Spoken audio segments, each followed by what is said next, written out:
waxaan u socdaalnaa si aan u soo noqonno yani dadka oran maayo oo ha socdaalinaydin oran maayo anigu socdaala laakiin naftaada khatar ha gelin maanta ciddii addoonsi u diyaaru baa liibiya tagaysaan malaynaya qofka tahriibka waxa ku leeyahay ninka mukhallaskii maanta adiis baan tago waxaan soo qaatay 40 madax waa maxay waa biyo aadan baa soo qaatay iibsanaya weeyaan marxaladaasi waxay ahayd marxalad qofka looga sheekaynaya sibuu u fasiran karaa laakiin qofkii soo arkay waa marxalad markuu xasuusto damqaysa oo marxalad aan aaminsanaynaa nolosheeda ilaawi karayn tahriib halka dhoolowal hadalayaaye haybadin ama hay'adii ilmo iyo hornoorta hay'gelin taayadani iyo buuqiye qiile tahriibku macaan hangu waa beelay qofka inta taariikhdu waxa muhiim ah 12 kuna doolar waalidkii u haya ama jikada lagu yimaado in nolol loogu sameeyo laakiin marka eegto Yurub iyo qurbaha quruxda taalay dhalalaha ka taalo iyaka way sameysteen innagana waxaan looga baahan yahay sameysano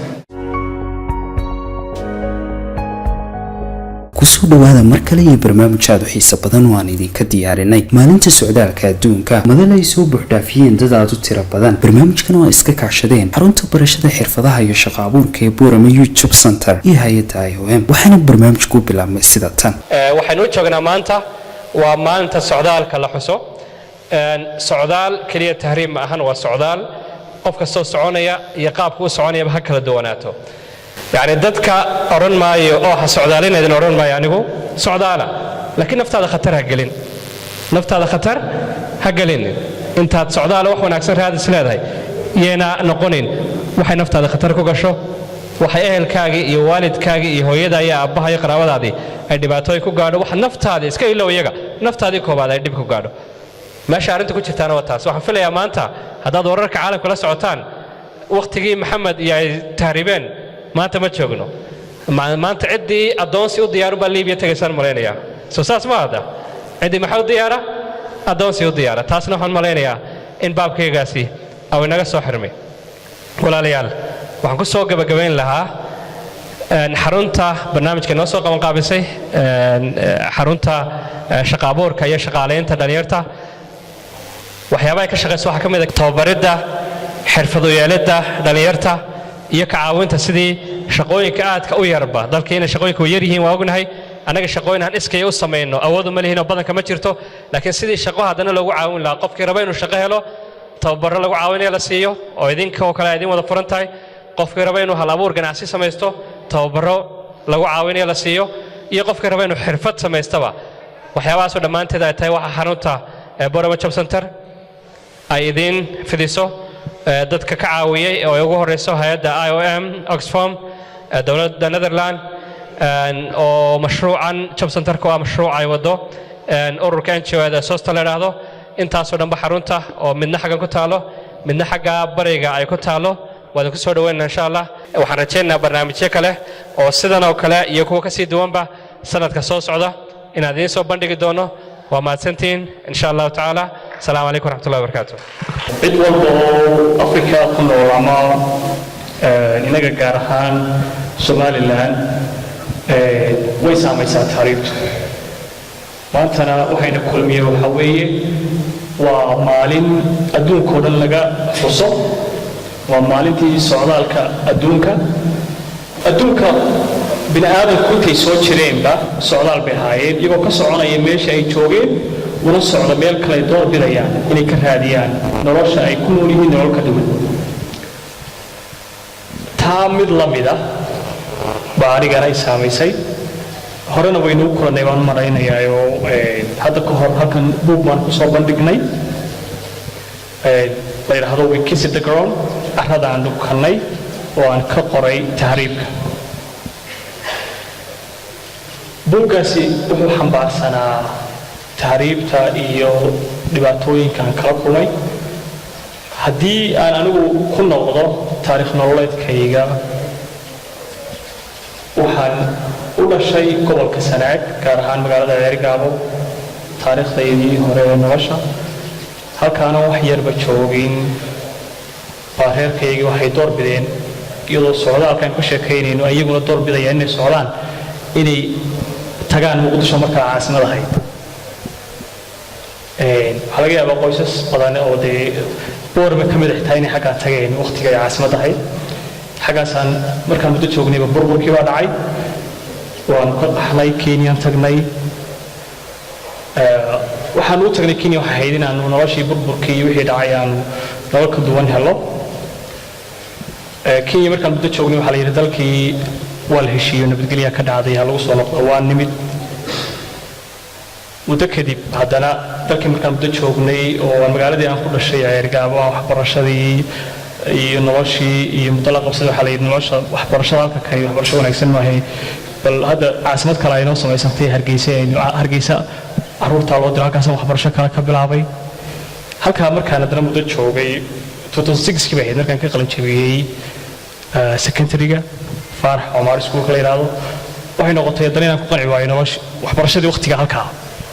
in haddana doono waxbarasho kale iyo meel ka tayo wanaagsan hindiyaan haddana markaa waxbarasho anuu doonayay Ethiopia u tagay oo process passport Ethiopiankii halkaa noloshu waa isu dhiibkaasi haddana anigu halkaa joogaba waxay u kaliftay inaan bal iska badaayo waxbarashada aan dhoofo dalalka kan westernka la yiraahdo ee Yurub iyo Mareykanka aan tago waxbarashadaan doonayay iyo shaqo iyo nolol ka duwan noloshaan doonayay baan halkaa ka raadiyo iyadoo tooyinkan ka helay dad halkaa ku noolaa iyo family-ga qayb ka mid ah runtii noloshu waa sadcaal baa lagu jiraa qofku waa koraya sidaas la mid ah qofku maalin walba wuxuu hindisayaa waxyaalo cusub noloshaydii socdaalka sidaa u ahayd way ii suurtageli weyday dhoofkii aan ku hamiyey iyo wadamadii aan doonayay haddana waxay noqotay in ugu dambayntii aan door bido ama aan israahdo maanta waxaad awoodaa inaad bal wadada tani ka dhowday tahriibtee wadada tahriibta mar halkaa Yurub iyo dalalka Mareykanka iyo dhulka quruxda badan ee laga sheekaynayo halkaa ka gal de wax sahlan ma waa go'aan runtii adag 2008 bay ahayd inaan dhalinyaro oo 2008 I think inaan malabilaata wax noocaasaan jiray waad garan kartaa waxa la yiraahdaa Soomaaliya tiraahdaa inta uu labatan jirku intuu geed ka boodo tala ka booda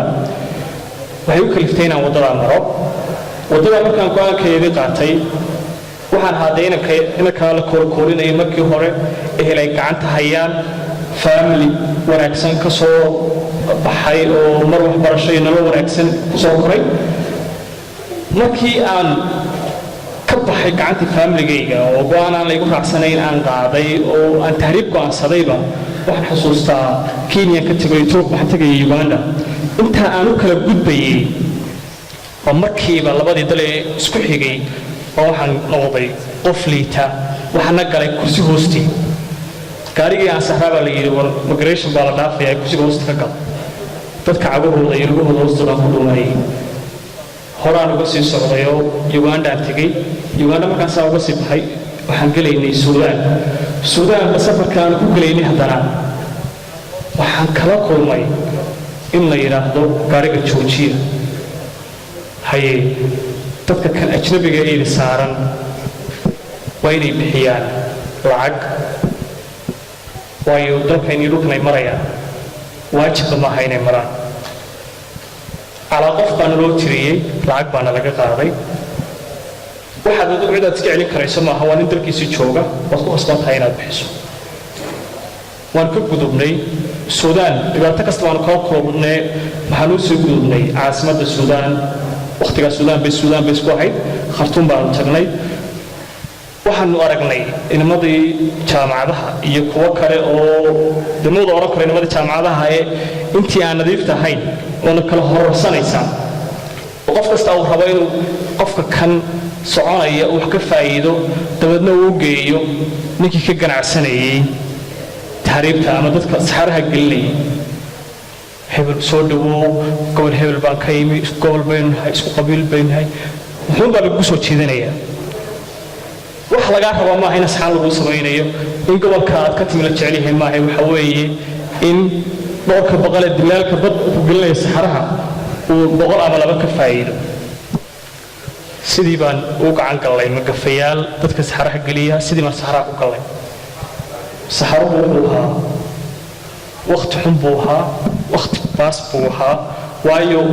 noloshayda ismaan lahayn waxaan saxaraha ku aragnay wax la mida waad arkaysaa weligay ismaan oran waad arkaysaa runtii saxaraha markii aanu gallay waxaana lagu yidhi 2 cisho ama 3 cisho ku jiraysaan liibiyaad galaysaan doontii baad fuulaysaan qof kasta wuxuu dooranayaa dalkii uu ku socday Switzerland buu doonaya Oslo doonaya Norway buu doonaya oo ka noloshu wixii baa noo soo fududeeyay saadkayga yaraa iyo wixii aan soo qaadanay 2 cisho horaan ku baabiinay bartamaha saxaraha markaan maraynay baa gaarigii gaari aan loogu talagelin meel gaare shidaalkii naga dhamaaday waxay noqotay inaanu lugayno iyadoo weliba farta naloo soo guday oo la yidhi halka kan way meeshaad socoto waxba idima harsanaa waddadaa qaada foostooyin baad arkaysaan gawaari baa idinku imanaya marxaladaasi waxay ahayd marxalad qofka looga sheekaynayaa sibuu u fasiran karaa laakiin qofkii soo arkay waa marxalad markuu xasuusto damqaysa waa marxalad aan aaminsanayn inaan noloshayda ilaawi karayn waxaa jiray dhalinyaro aan wada soconnay oo Soomaali ah oo meel walba isaga timi koonfur galbeed waqooyi Soomaalinimo walaal wax wada cun saaxiibtinimo baa naga dhaxeeyay waqti markay noo bilaabatay intii hore marba waa sugaynay waxaan lahayn qoladii iga xabsaatay aynu sugno qoladaas ay naga hadhay way socon kari waayeen saadkii baa inaga madhayo way dhintaan dad waaweyn baa ku jira markii intaas ay soo dhacday ugu dambeyn waxaa jiray nin noogu weyn oo da'aha hal mar uun buu turturooday wuu dhacay waanu soo qabanay oo waxaan isnidhi ninkii maxaa ku dhacay mise nefiba kuma jirto waxay ahayd wax aan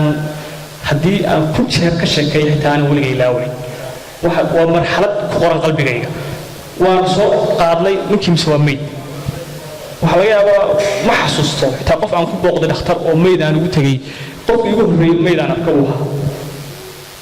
argagax qof hortayda ku dhintay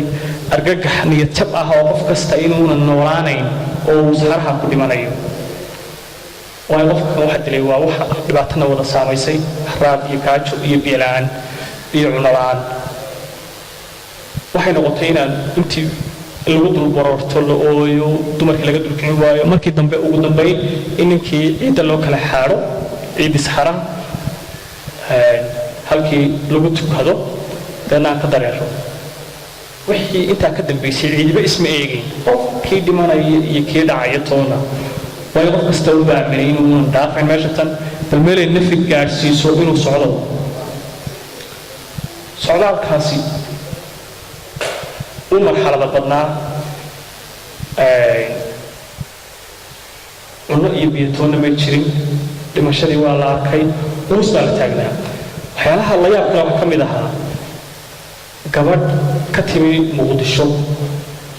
baa ka mid ahayd gurubaan wada socnay deedna way dhacday waanu soo qabanay waxaan isnidhi bal gabadha dumarku gabadhii ugu horreysay bay hayday malaha saxaaraha nagaga hadhaysay aadna dee dumarka waanu ilaalinaynay deedna waxay noqotay inaan gabadha eegno bal deedna waxay tiri walaalayaal waxba waqti ha igu luminin anigu waan soconayaa waqtigayga halkaasuu ku dhan yahay guntigii waxay ka soo saartay xogaa lacaga iyo waraaq yar waxay tiri nambarkaana carruurtaydii nambarkeedu weeye lacagtaasina waa intaan haysatay intaa yar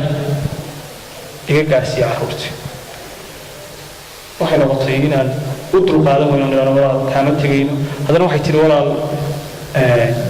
ninkaygiiba hore usoo tahriibay halkan uu soo maray dhibaatadana soo maray dabeedna saxarahaasuu ku dhintay marka waan ogahay meeshii uu ninkayga ku dhintay inaan ku dhimanaye waxba waqti ha igu lumayna iga taga walaal runtii anagoo u dulqaadan karayn baan haddana halkii kaga lugaynay gabadhii tiro male dadku tarab bay isaga dhimanayeen qofku waa qof xayawaan xoolaha waxba ma dhaco ugu dambeyntii waxaan xasuustaa intayadii gurubbay dadku ahaayeen kala hadhay intayadii wada soconay in markii aan socon kari weyno oo socodkii naga dhammaado aanu bal isu soo gurguuranno si aan hadalka isula soo gaadhno waxaan isugu soo gurguuranaynay waxa weeye inaan bal marxaladda tan aan ku sugannahay aanu iska nidhaahdo waayo qof kasta wuxuu aaminsanaa inuu dhimanayo markaan isu soo gurguranay oo isu nimi minba waxbuu markaa wixii ku weynaa buu ka sheekeeyey war maanta waxaan ku sugannahay halkaa ilaahay in abuurtay kuma faraxsana qof naftiisii ku halaagay isagoo aan ilaahay jihaadkiisina ku jirin adduunyo u ordaya oo halkaa ku dhimanaya aakhira wax bayna uga horreeyaan inuu mid yidhaahdo waxaan ka xumaa inaan awlaad anigoon lahayn aan halkaa caawa asaarxaa ku dhimanayo inuu mid kale yidhaahdo ilaahay waxaad ka biradaan ilmahaygii waxaasay ugu beylahayda inuu ilaahay kala keeno bal ilmahaas iga hadho waxay ahayd hadaaqadtii ugu dambaysay isma lahayn waad noolaanaysaa waxaan aaminsanahay in wakhtigaygu wax ka harsan yihiin inay caawayna kula siisay oo halkaa ay soo istaajisay laakiin maan aaminsanayn habeen maanta halkaa ku sugnaa in haddii u noolaanayo intayadii meesha ku sugnaydna may aaminsanayn ilaahay mahadii waxaan soo gaaray liibiyaan iyo niman nala soo gaaray cunno iyo caano iyo wax muddo aan nala qoondaaminayey oo wax nala siinayey waanu badbaadnay markaanu badbaadnay waxaanu aaminsanayn inaanu aan waxba noo harsanayn oo saxare iyo dhibaato iyo tahriib halkaa noogu dhammaatay laakiin tahriibtu waxa weeye markaad marxalad ka baxdo haddana marxalad kala gelaysaa marxaladdii dhibaatada badnayd ee nolosha aanu ka aamin baxnay inaan noolaanayno waxaa noo cugtay inaan haddana marxalad kale oo ka liidata aanu kallo in aan niman gacanta nagu dhigaan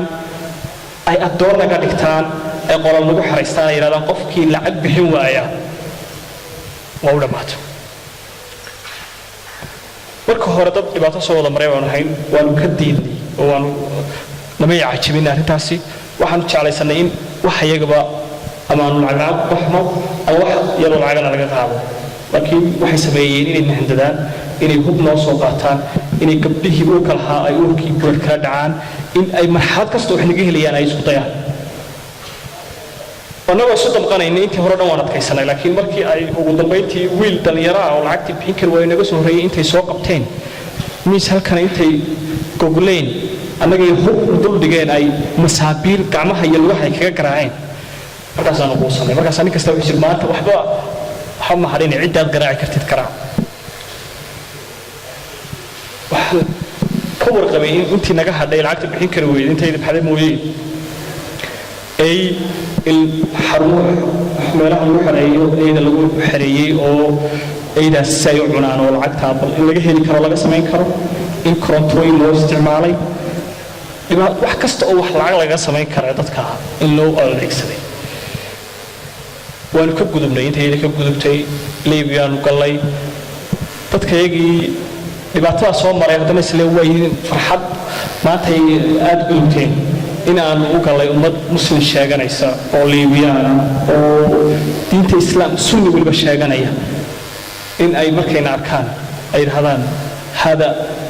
ximaar aswad dabadeedna ayna buufiyaan oo xitaa wax kaleeta loo qori waayaan ay baranbarada iyo cayaanka waxa lagu buufiya ay noo adeegsadaan oo markaan basaska la fuullo iyo markaan goobaha la maray shaarica aan marayna ayna buufiyaan marxaladahaasi waxay ahaayeen marxalado qofka damiir kale aan u dulqaadan karin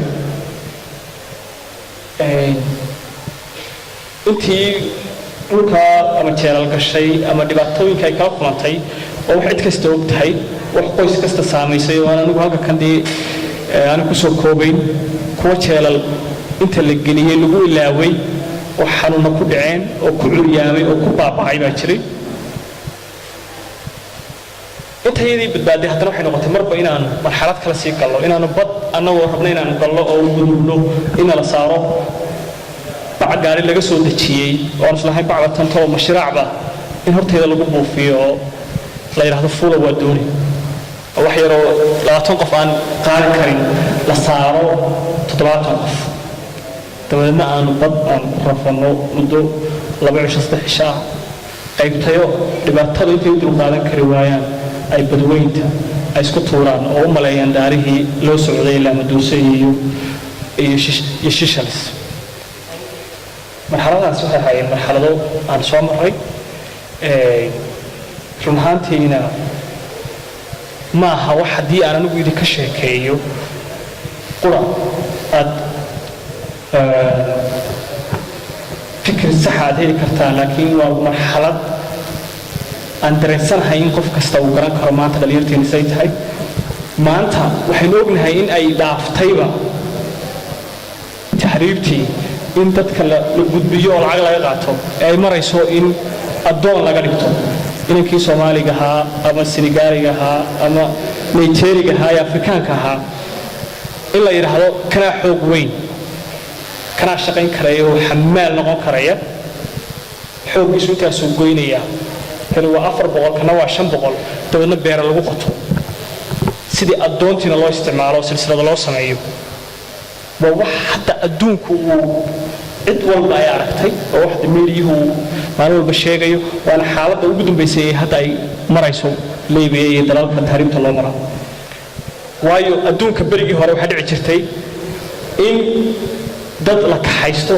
oo Yurubiyaanku ay yimaadaan oo ay Afrikaan ay kaxaystaan oo yiraahdaan isleefarhaan iyo adoonsihaan ay kaxaystaan dalkooda ugu yimaadaan laakiin maanta waxay maraynaa haddaynu Afrikaan nahay in isleef isagu is iibinaya oo lacagta isku bixinaya oo kharashkiisu qaba uu qofku noqdo oo lacagtiisii intuu ku bixiyo wadada dheer dadna hadhowto addoon noqdo la addoonsado oo xiriir lagu xareysto waa marxaladii ugu liidatay runtii hadalka waan badiyay waxa ilaahay mahadiisa adaaman caaw halkan wada joogno anigu marxaladahaas anigoo soo maray waxaan go'aansaday dibad wax badan tijaabiyay bad iyo bariba inaan Australia u maro waqtiga waxaan tijaabiyay inaan dalkayga ku soo noqdo waan ku soo noqday waxay ahayd 2011 markaan soo noqday 2011 ilaa hadda waxaan ku dhex jiraa tahriib ama wax ka qorid markaan ku soo noqday berberaan ka soo degay markaan saa u soo degay dhibaatada aan soo maray awgeed waxaan nukaday ciidayda muddo markaan ka dhalinyartii inay wadadii xumeydaan soo maray ay wada hanqal taagayaan wacyigelin badan baan sameeyey ugu dambeyn waxaan qoray bug la yidhaahdo carradaan dhukaday oo aan ugu magac daray dhibaatadii aan soo maray maadaama dalkaygii imi oo aan ciidayda dhukaday oo aan aaminay deedna aan ka qayb qaatay wacyigelinta bugaas wuxuu ka sheekaynayaa waxaan ka sheekay wax ka taataabtay oo dhameystiran ruuxantii meelo badanna waan ku soo bandhignay oo dalal badanna waan ku soo bandhignay macad la yiraahdo Rift Valley baa daabacay oo Ingiriiska laga leeyahay Afrika wadamo badan waan ku soo bandhignay laakiin aniga waxa mar walba ay qiimaa oo ay quruxa in wacyigelin hadday tahay iyo xaalad wadaagid hadday tahay inaan dalkayga la wadaago buugga kanna waxaa ku qoran yahay Soomaali Ingiriisi intii aan joogay waxaa la soo shaqeeyay jooyo fara badan laakiin ugu dambeyn waxaan sameynay business la yiraahdo Geldon Market Online ama geldon.com haddii qof uu u baahan yahay kamida buugga inuu wax ka ogaado ama marxaladda wax ka ogaado website-kaas uu weydiin karaa marka hadal iyo dhammaan waxaan ku soo gabagabeynayaa quruxda aynu maanta haysano iyo qiimaha aynu haysano waxaan ku haysanaa dalkeena aragti kasta oo maskaxdeena ka curatana waxaan ku hirgelin karaa dalkeena laakiin inay tahriibno ama aynu dal kale aadno ama aynu doon noqono wax horumar ay noo soo sidaa ma jirto xuska kan cid kasta oo soo qaban qaabsay ama qayb ka ahayd ama ayoo ha ahaato ama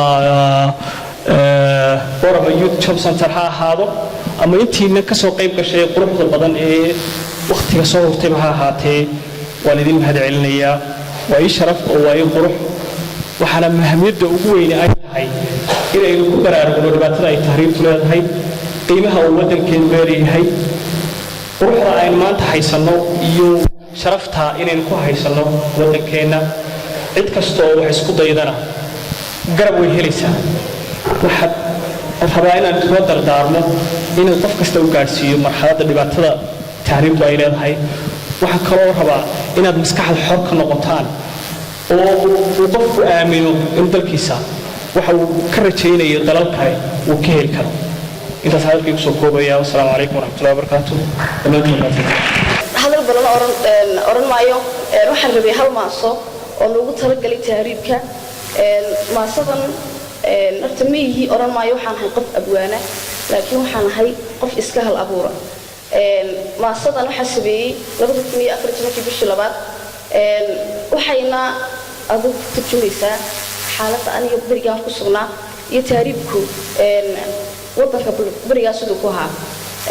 waxay ku bilaabtaa maasada sida tan heesta qaranka heelada ku taal heerkii xasan muumin ma halmaamin hanaankay lahayd heestii ina xaashi god hadaraawi jiriyey mugeyn geesi inankiisii ma habsaamin habsuu hooris gobaygii waxaa hibada guudkayga taal gobaygu soo horshay inaan nolosha heerkaan degnay hor usii dhaafo aan hibeeya gobaygaan hantiye hibada guudkayga aan ku baaqa taladan hayiya hayntiiyo maalka aanu heesta cidii aan miisii gelin gulowyo heego aan guubaabsha kuwan gaabsadee gaabshay hamigoogii aanu sheegay inay tigsaxdii higsi qoto dheer leh aan ka waasha hadalkan geliyohoyga nala jaarka aan yidhaahdo waa hoogtooy hooye kologooye ha tahriibin hanadkaan dholo waan habeerayaaye ha ibadin amaah iyo diciif ilmo ii horan horta ha igelin hirtaayadana iyo hoobuuq iyo ciile ha tahriibin hooye macan hamigu waa beene تهريب هوي معن همي وابينه إمسا حراب نيجاج وبايو يسبح تاجن والحساب هنا ضدك بحيو يقرن كينا إمسا لهني تشيل اللجوهشي إمسا حرات كدلي هنا في هوركا كسر قدر إن حياة سافر هولي يلاب تودا إمسا هري يحبسي هو يكون حوجي إمسا هبلها كل بدي هو يكمل سبيشي إمسا هبلها كل بدي هو يكمل سبيشي دلين يرضي أنت هتبوتي وذكر الضاعة إن نرشوا هالكاتين هو يخدع قاقضو حول يدد البير بتاعه هو يقلل داري وقت نمضوا صوّد مديه هو يبدينا كم عاليس وضقب صدق فكرها فوقاتها فكري هالكاتون لسان هو يكون لوبا تدهن كوبا هيسجي وتان هو يكلبيا ورمك قرن كوبي تدشعل هو يسموه تضحبيا وهجاج بشذير في الكوبا تدكو هي صاح ضلكو هو يكو أمانة هل جنيتي هذا روح قاله هو خيرات كلامه هيري حبك إيه ملذا باربا هو إن القاضو هو يضل شبان كوبا أبو كله هو يضل يساي محا أذيك أنا وصل بيجي هو يهم يجاجي هاي الماء من هيرين كان كبري هو يأكل حل يسوي بين الماء دلباتي هو يدني داسي تاج الباكي يسيني كهوا الصائغي هل مدير هذا كان دلو هو يلفها هذا ما صو هذا كان دلو صلاح الداروني التهريب الهدية كل صوت كلمة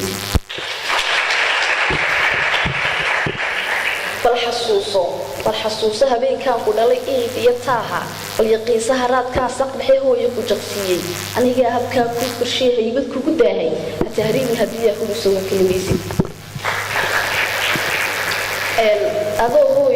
adoo hooyo hooyada nool hooyo maxaa ku haleelay nahargiisa joogo golol maxaad ka raadin dadkii burcaba ka dabo haanbaag maxaa yaala hooyigii saaxiibni beegsado maadiida wixiisin nisana kooydo marora filan hadaneynin ninka laan taysto dadka la dooyaha u raacin bal u fiirso hooyigaan degliya laanta hawadeeda sagal hooray ilaa cabuuyri hooyo qarankiiday hoobaan iskaadhi udgoon hooyo sagal kaaday irka hooray hooyo sufadiiday beer hanaalay hooyigii amaan hooyo baladkeena dad islaam ah inkii saxdii hooyo degalkeena in haliyay meelaad ku tahay hooyo bulshadaada haybad gaar ah oo la sii hooyo ummadaada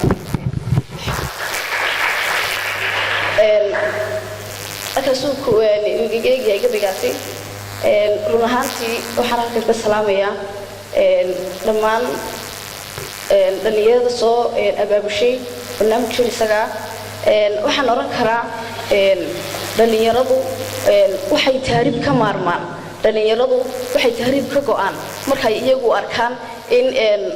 iyaga la geliyo wadanimadu waxay tahay run ahaantii ma aragno ama wali jaamacad ama iskool ha ahaato nalagu barayo sidee shaqo loo abuurtaa miyuu jiraa waa maya ma barano adigu sideed u abuuran kartaa xirfad adigu sideed u noqon kartaa qof jira